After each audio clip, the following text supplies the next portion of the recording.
Good morning. My name's Robin Daly, and I'm here with you today at the United Way of Pitt County. I work with the Early Grade Student Success Academy, and I've had an opportunity to talk with many teachers and parents about ways to help your children with virtual learning at home. You know, the pandemic has been in place now for 6 months, and we're asking a lot of our families to take responsibilities for their children's learning. But we need to give our caregivers and our parents some tips on how to make that work more successfully. So I've prepared a list of 8 tips to share with you today to help your children be more focused, more engaged, more interested in learning. First, think of yourself as a learning coach, not a manager, but a coach who helps support and guide the children as they work to learn the new information and the concepts that are being shared with them on a daily basis. First, you want to set up a routine or a schedule. For younger children, that might be pictures of what they need to do. It might be a checklist of what they need to do in the mornings: brush their teeth, feed their pet, have some breakfast before they go to their virtual class, maybe at 9 o'clock. For your older children, they may have a digital planner, or they may use a calendar to identify the times and the schedule that they need to be online, the times they need to work independently. So those are things that you can do right away to get your children prepared. Develop that schedule. Then you want to review the expectations that the teachers have set forward.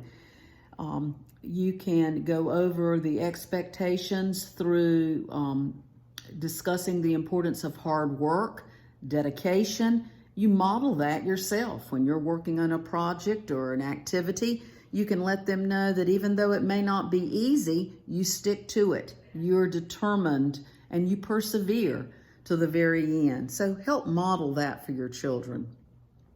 Thirdly, you want to develop a personalized space for your child to study, and let your child help with that so that they feel more empowered and feel like it's a special part of their learning activities. So you want to be sure their devices are charged, they have pencils and paper and all the necessary supplies that they will need for their learning. Fourth, you want to be sure that you understand the online platforms the schools are using. For younger children, it will be Seesaw, and that would be K through 2, and those students will be primarily using iPads. Learners in 3rd through 12th grade will be using the Canvas platform, and teachers will post videos there. They will also have their online learning assignments there for you as a parent to peruse with the parent portal, and the students also have access to that. So get to know those platforms so that you can assist and support your children. Another key goal is communicate. Communicate with your teachers, communicate with your children, and be sure that you understand what those expectations are. Letting the teachers know that you are following up, you're checking their work, and that the students are doing their assignments. That will really help teachers who are not only teaching in person, but are also working with virtual student learners also. You want to be sure that you identify any barriers your children might have with learning. Sometimes they're not focused. Why is that? Well, is there a distraction that the TV is on? Somebody else is in another room playing? Work to eliminate any distractions. Help your child be more focused and engaged.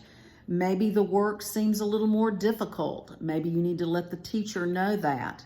And maybe your teacher can offer a special Zoom call to help with your child feel more confident and let them know that there are many successes that your child has had. And so celebrate those too as you are identifying any kinds of learning problems that your child may have. Also offer specific feedback, not just great job, good going, more specifics such as, I really liked the expression you used when you were reading yesterday. It was excellent. Or, I really thought that the way you tackled that math problem repeatedly, even though it was difficult, showed that you have perseverance and you are going to find the solution. You know, we've got to help our children know that it's okay to make mistakes. In fact, that's how you learn. Once you've made mistakes and you learn from those mistakes, that's when the success starts breeding success.